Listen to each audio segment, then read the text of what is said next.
Gave us your guess on Texas. You said when Texas ended their lockdown, ended their mandate, that this was, quote, inexplicable and would lead to a surge in cases. Texas is near the bottom of the 50 states. But all the states at the top are lockdown states. So how great was that? That guess didn't seem to be too good.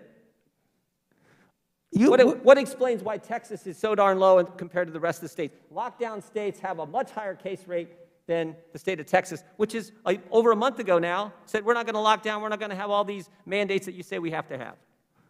Yeah, there's a difference between lockdown and the people obeying the lockdown.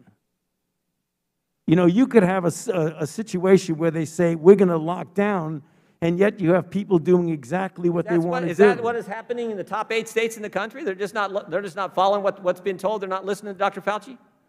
I'm sorry, you're speaking so fast, I'm not even hearing what you're saying. Well, you can look at the numbers. I can't see that, it's too far away. Okay, well, Michigan's at 551 cases per 100,000. Texas is at 77. Wisconsin's at 109 because their state Supreme Court overruled their governor, their Republican court, and said, we're not going to have a lockdown in Wisconsin. And their numbers are 5 times lower than the state of Michigan, which is right next door.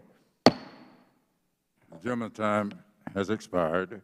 But, Mr. Chairman, it's typical when there's a question on the table that the witness gets a chance to respond to that last question. I want to know why. Why Wisconsin's at 109 and right next door, Michigan's at 551. Michigan is locked down and Wisconsin isn't.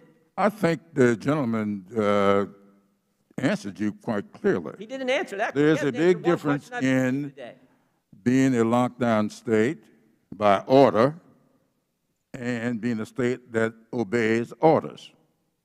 That answered the question, in my opinion. And with that, the chair recognizes Mr.